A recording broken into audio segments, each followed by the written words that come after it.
London. The British Library is the repository of newspapers dating back to the 1600s, together with a growing collection of radio, television and web news. Most of the content is now available digitally, providing an indispensable journalistic resource. The British Library is the UK's home to the national collection of all things news-related, and its recent transition to a near-fully digital process makes its newsroom a useful research hub for journalists and academics. The resources begin with newspapers published during the 17th century, and they extend to a variety of newspapers published on the day of any given visit.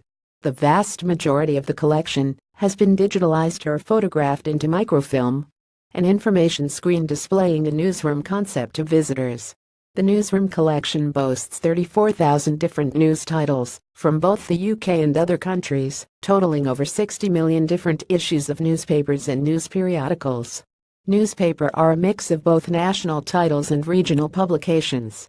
Inside the newsroom, on the wall is classic newspaper front pages. The collection does not stand still. Each day the collection grows by around 1,500 issues. The collection dates back to 1603, when the Burney collection was established, in order to keep a copy of the earliest newspapers printed in Britain.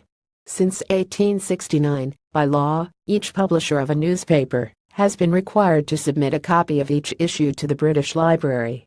Accessing the British Library's newspaper collection through a series of guides.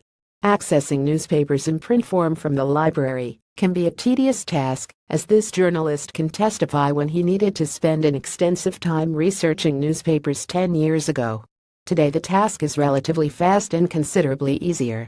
To test out the efficiency, the digital and microfilm approaches were undertaken. A large screen displays rolling news from around the world. Readers can obtain a contrast between live news feeds and the historic collection. For digital access, all a budding researcher or seasoned journalist needs to do, on entering the British Library's newsroom, is to log on to an exploratory screen and enter search terms. Searches can be simple, such as keying in things like titles, keywords or publishers, or more complex, adding phrases and exclusion terms much like any database. Through this, articles from The Guardian about the first launch of the Space Shuttle were easily accessed, which was this journalist's topic of the hour. A sign for the newsroom and the way through to the valuable resources. Microfilm access was also relatively easy. Major publications are available at hand. More obscure titles or older newspapers need to be collected from storage areas by staff.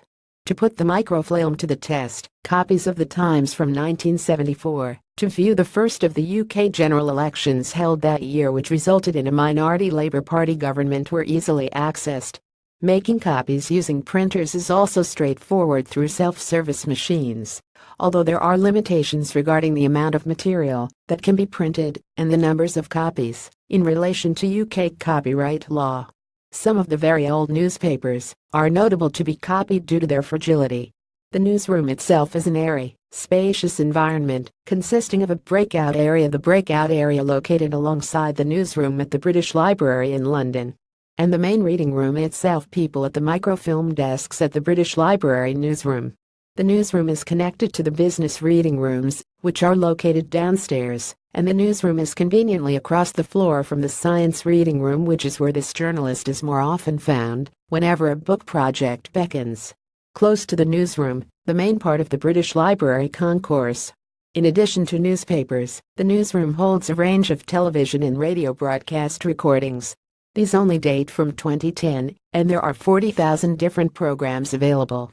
These have been taken across 26 different channels, including leading networks like BBC, CNN and Al Jazeera. For those searching for websites, including any that have been taken down, the Legal Deposit UK Web Archive includes millions of websites obtained through the British Library's annual archiving of the entire UK domain, which was initiated in 2013. All told, the newsroom is treasury of journalistic information.